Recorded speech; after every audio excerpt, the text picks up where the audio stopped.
सभी जिज्ञासुओं को प्रणाम। कुंडलिनी शक्ति पर हमारी वीडियो सीरीज चल रही है और हम देख रहे थे कि इसका काम ऊर्जा से क्या संबंध है। पिछली वीडियो में हमने इसके संबंध और कई अन्य प्रश्नों की चर्चा की थी और आज की इस वीडियो में हम देखेंगे कि इस काम ऊर्जा को बचाना है, लगाना है या इसका क्या करना है, क्योंकि यह एक विवादास्पद विषय है और बहुत से लोगों के इस बारे में मतभेद है। कुछ लोग तो ऐसा कहते हैं कि यह इतना नेचुरल है कि हर व्यक्ति को यह करना ही करना चाहिए, चाहे वह बुद्ध ही क्यों ना बन जाए।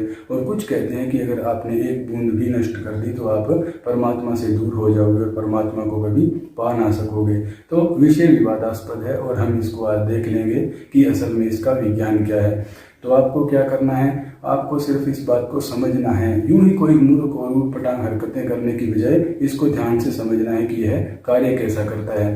तो ईयरफोन आप चाहो तो लगा सकते हो। चलिए शुरू कर देते हैं। सबसे पहले हम इसके विज्ञान को देखते हैं कि यह कार्य कैसे करता है। इसके लिए आपको एक उदाहरण लेना पड़ेगा। आप किन्हीं दो व्यक्तियों को ले लीजिए, कोई भी दो आदमी हो चाहे दो औरत हो। उनमें से आपको क्या करना है कि एक व्यक्ति को आपको कहना है कि आपको अपने जो सीमन है उसको बचा कर रखना है 1 साल के लिए, और दूसरे को आपको कहना है कि आपको हर रोज जो अपनी एनर्जी है, सेक्सुअल एनर्जी, उसको रिलीज करते जाना है। तब अब 1 साल तक जो आदमी रिलीज करेगा आप उसको इकट्ठा करते रहिए। मान लो कोई फ्रिज वगैरह में, कोई डब्बे वगैरह में रख दीजिए। तो मुझे उम्मीद है कि साल खत्म होने पर कम से कम एक इतना बड़ा डब्बा तो भर ही जाएगा 1 साल के अंदर। तो ठीक है, वो उसका तो एक डब्बा भर गया। अब जो दूसरा आदमी है उसको आपको कहना है कि अब आप अपना निकालो भाई, 1 साल से आप इकट्ठा कर रहे हो, क्योंकि दोनों के शरीर एक ही है तो इतनी ही चीज बनी होगी। तो अब उसको कहो कि निकालो, एक डब्बा कहाँ से निकालेगा। हम जानते हैं कि एक डब्बा तो वह नहीं निकाल सकता। तो फिर अब आप डॉक्टर को कहिए कि चीर फाड़ करके इसके शरीर में देखिए कि कहाँ है ये चीज़। लेकिन हम जानते हैं कि हमारे शरीर में हर चीज़ जो है हर अपनी अपनी जगह पर फिक्स है। तो वहाँ भी ऐसा नहीं है कि कोई एक डब्बे जितनी जगह कोई वहाँ पर खास हो, यह भी नहीं हो सकता। फिर वह हम कह सकते हैं कि किसी चीज़ में रूपांतरित हो गया। मान लो कि वह खून के अंदर बदल गया या उससे खून बन गया। लेकिन ये भी कोई बात जमने वाली नहीं है, क्योंकि खून से तो हमारा जो है सीमन बनता है, फिर उससे वापस खून बनेगा। तो फिर यह इतना जो है झंझट करना ही क्यों है, क्योंकि पहले उससे वह बनेगा फिर उससे वह बनेगा। ये भी बिना ही काम का झंझट हो गया। फिर ये है कि वह अन्य हिस्सों में शरीर के चला गया हो, मान लो कि दिल में चला गया हो या हमारे दिमाग में चला गया हो। लेकिन ऐसा भी नहीं हो सकता, क्योंकि दिल में तो ब्लड है, उसको पंप करता है हमारा हार्ट और वही कार्य होगा। दिल से तो खून ही पंप होगा, उससे और कोई चीज़ पंप नहीं हो सकती। तो अब फिर सवाल खड़ा हो गया कि आखिर वह चला कहाँ गया, उसकी हमें खोज करनी होगी। और इसी खोज से हमारी जो एक नई थ्योरी है उसका हम निर्माण करते हैं। और वह थ्योरी यह है कि हमारे शरीर में एक ही शक्ति है, वह प्राण की शक्ति है। वही आपकी कुंडलिनी शक्ति है और आप चाहो तो उसको लाइफ फोर्स भी कह सकते हो, आपकी जो जीवनी शक्ति है। तो वह प्राण की शक्ति है। प्राण की शक्ति आपके शरीर के जितने भी फंक्शन हैं उन सभी को वह क्रियान्वित कर रही है। जो भी आपके शरीर में हो रहा है उसी के माध्यम से हो रहा है। तब आपका जो सीमन है उसका निर्माण भी वही शक्ति कर रही है। तो उसमें होता क्या है कि हम उसको निकालते जाते हैं और वह शक्ति उसका निर्माण करती रहती है। हम रोज उसको निकालते जाते हैं, वह उसका निर्माण करती रहती है। तो कई बार तो क्या है कि लोग इतना ज़्यादा उसके अंदर उसको निकालने में मशगूल हो जाते हैं कि फिर वह शक्ति जो अन्य जरूरी काम है शरीर के उनको कर ही नहीं पाते और फिर वो कहते हैं कि कमजोरी आ गई और ऐसे इस तरह की बातें। तो क्या है कि जैसे ही हमने उसको बचाना शुरू किया तो उसको शक्ति को ये लगता है कि हाँ अब यह तो स्टोरेज पूरी हो गई है, अब इसकी तो कोई ज़रूरत नहीं है। तो वह क्या करेगी कि उससे आपके जो शरीर के अन्य फंक्शन हैं जो टूट फूट है उन सबको सही करने लग जाएगी और धीरे धीरे आपके शरीर की अन्य चीज़ें बेहतर होने लगेगी। तो अब आप कहोगे कि हाँ ये तो बहुत अच्छी बात है, फिर हम उसको बचा लेंगे ताकि हमारा शरीर अच्छा हो जाए। लेकिन पहला तो ऐसा करना मुश्किल है, क्योंकि ऐसा आदमी कर ही नहीं सकता। इतनी इच्छा शक्ति आदमियों में होती ही नहीं है, आम आदमियों में। और दूसरा, अगर उसको ज़बरदस्ती कर भी दिया जाए तो उसमें एक और गड़बड़ फिर हो जाती है। इस बात को आपको फिर से ध्यान से समझना होगा कि वह जो शक्ति है ना, प्राण की शक्ति, वह हमारे मस्तिष्क के द्वारा नियंत्रित होती है। हमारे दिमाग से ही वह शक्ति निकल रही है। तो अब इसमें क्या है, हमारे दिमाग के भी 2 पार्ट हैं, सबकॉन्शियस माइंड और कॉन्शियस माइंड। तो 90% हिस्सा तो हमारा अवचेतन मन ही है, सबकॉन्शियस माइंड। और वह अब हमारे शरीर की बहुत सी प्रक्रियाएं उसी के द्वारा संचालित है। ये जो खून बह रहा है, अन्य अन्य जो भी काम हो रहे हैं वह उसी से हो रहे हैं। तो वो 90% एनर्जी तो वो सबकॉन्शियस माइंड यूज कर ही रहा है। हमारे पास कितनी है जो हमारा कॉन्शियस माइंड है, जिससे हम देख सुन और विचार वगैरह कर रहे हैं, उतना ही सिर्फ हमारे हाथ में है। तो उसमें जो भी आप मान लो थोड़ी एनर्जी है, उसमें परसेंट तो नहीं लेकिन 5-7 आप जितना भी मान लीजिए, तो वो थोड़ा सा हिस्सा जो है वह हमारे नियंत्रण में है, बाकी तो एनर्जी अपने आप ही अपना कार्य कर रही है।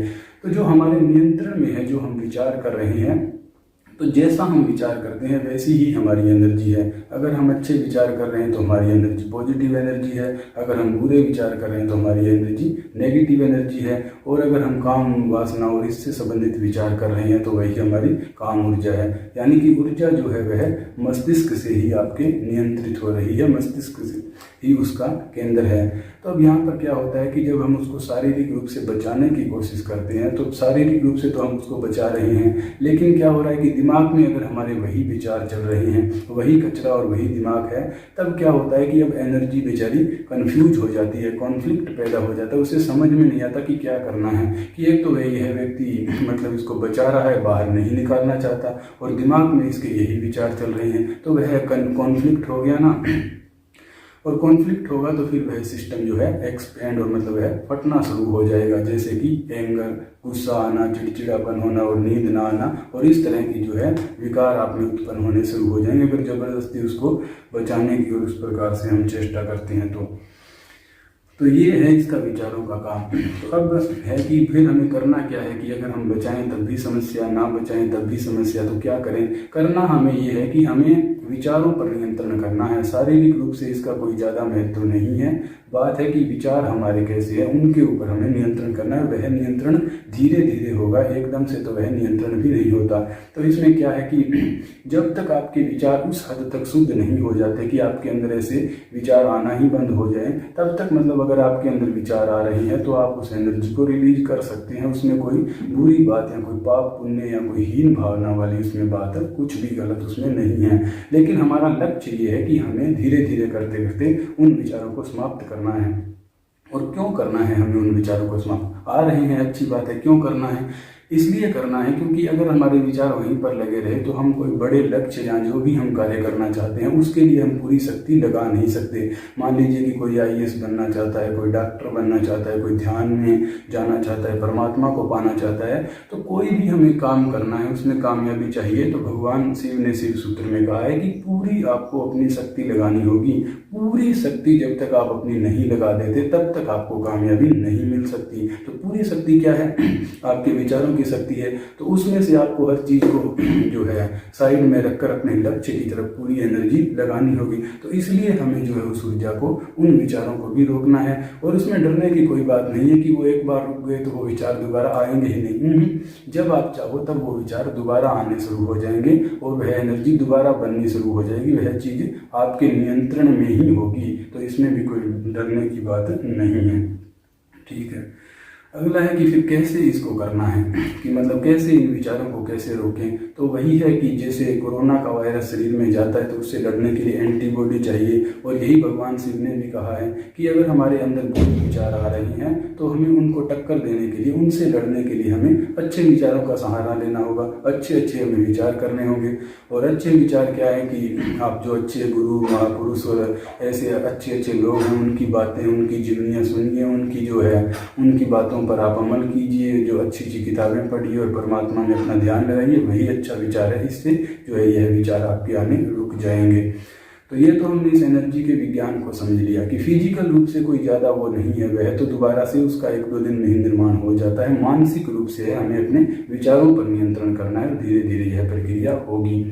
तो विज्ञान तो ये है। लेकिन ये चीज़ मास्टरबेशन वगैरह के संबंध में तो ये है, मान लो विज्ञान आपका चल गया। लेकिन अब जहाँ तक बात आ जाती है कि इंटरकोर्स, जब हम सेक्स वगैरह की बात करते हैं उसके दौरान क्या होगा, देखिए उसके अंदर 1-2 नए एलिमेंट आ जाते हैं।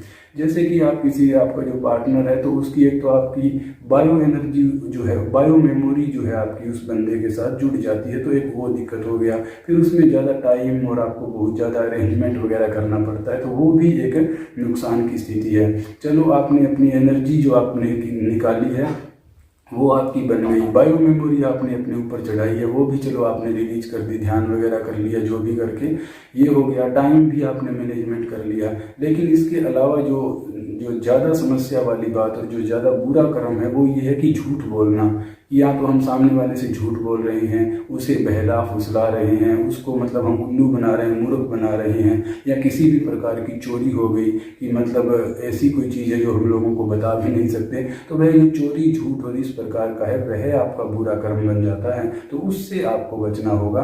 अगर वैसा नहीं है तो बाकी तो चीज़ें वो फिर भी मैनेज हो जाएंगी। और अगर आप मान लीजिए शादीशुदा है और उसके बाद में भी आप अगर किसी बाहर अगर आप ऐसी कोई वारदात कर रहे हैं, तब तो आप दुगने नुकसान के अंदर हैं, क्योंकि आपको फिर सामने वाले को भी वहाँ पर भी झूठ बोलने की और चोरी की संभावना हो गई, और आपको अपने घर में भी चोरी और झूठ की संभावना हो गई। एक जगह पर अगर चलो मान लिया कि सच बोल भी रहे हो, तब दूसरी जगह तो नहीं बोल सकते, तो वो एक समस्या पैदा हो गई। और हाँ चलो आप शादीशुदा है आदमी है, तो पति पत्नी है, तो उसमें तो कोई वो खास दिक्कत वाली बात नहीं, क्योंकि उसमें कोई झूठ नहीं है, कोई चोरी नहीं है, और कोई मूर्ख बनाने वाली बात भी नहीं है, कोई टाइम की भी कोई बर्बादी नहीं है। उसमें तो क्या है कि थोड़ी सी आपकी जो है एनर्जी ही लग रही है, लेकिन बदले में आपको क्या मिल रहा है? प्रेम की ऊर्जा। प्रेम की ऊर्जा जो कि इस ब्रह्मांड की सबसे बड़ी ऊर्जा है, वह भी तो आपको मिल रही है, तो वो कोई आपके लिए ज़्यादा घाटे का सौदा नहीं है। और उसमें भी जब आदमी ध्यान की उच्च अवस्थाओं में जाने लगता है, तब आप अपने पार्टनर को कह सकते हैं कि ठीक है कुछ दिनों के लिए इसमें ब्रेक ले लेते हैं, तो मुझे तो नहीं लगता कि उसमें सामने वाला इनकार करेगा, तो यह भी कोई बड़ी समस्या नहीं है। अब इसका देख लेते हैं कि कुंडलिनी जागरण के दौरान इसका साथ क्या किया जाए कि जब कुंडलिनी शक्ति जाग रही हो। तो इस दौरान तो ऐसा है कि हमने देखा कि यह सारा खेल तो विचारों का ही है, तो विचारों का खेल है, तो जब कुंडलिनी शक्ति जागती है तो आपके जो मस्तिष्क है उसमें विचारों का तो एक विस्फोट हो जाता है ना, एक्सप्लोजन हो जाता है। तरह तरह के नए नए विचार आते हैं, जन्म पुनर्जन्म, आत्मा परमात्मा, सृष्टि ब्रह्मांड, इतने जब बड़े बड़े विचार आपके दिमाग में आते हैं, तब जो ये काम वासना ये छोटे से विचार है वह दब कर रह जाते हैं, उनका भी कोई खास मूल्य नहीं रहता, क्योंकि उस तरफ आपका ध्यान जाएगा ही नहीं। वही तो है कि भगवान शिव ने जो है तीसरी आंख खोल दी। अब वो तीसरी आंख क्या है, वो दिमाग में इतने ज़्यादा विचार आ गए, वो इतनी सारी चीज़ों का ज्ञान हो गया ना उसके खुलने से, तो फिर वह चीज़ अपने आप ही एक कोने में चली गई। तो ऐसा होता भी नहीं है। और मैं अपने अनुभव से बता सकता हूँ कि उस दौरान ऐसी कोई इच्छा होती भी नहीं है। लेकिन चलिए आपका कोई ज़्यादा अटैचमेंट है उस चीज़ के साथ, बहुत ज़्यादा ही आपका कोई जुड़ाव है और आपके मन में बहुत ज़्यादा ही आ रहा है, तब आप ऐसा कर भी सकते हैं। आप अपनी एनर्जी, सेक्सुअल एनर्जी को रिलीज कर भी सकते हैं, क्योंकि उसे कुंडलिनी शक्ति पर कोई खास असर नहीं पड़ता। वह तो एक विराट ऊर्जा है, उसके ऊपर इस चीज़ से कोई बहुत ज़्यादा फर्क नहीं पड़ता, मामूली सा फर्क जो है पड़ सकता है।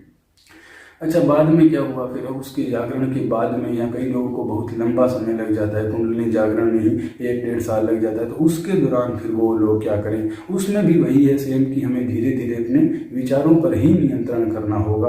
और बाकी तो क्या है कि कई बार एनर्जी ज़्यादा हो जाती है, वह उफान मार रही है, तो वो बात है, तो आप उसको रिलीज भी कर सकते हैं। इससे मतलब आप थोड़ा सा ठंडा और काम महसूस करेंगे, आपका दिमाग भी अच्छा महसूस करेगा, तो उसमें भी कोई वो ज़्यादा दिक्कत वाली बात नहीं है। लेकिन हमारा लक्ष्य क्या है? हमारा लक्ष्य है कि ऐसे कोई विचार हमारे अंदर आए ही नहीं, ऐसे परम आनंद की अवस्था तक हमें पहुंचना है।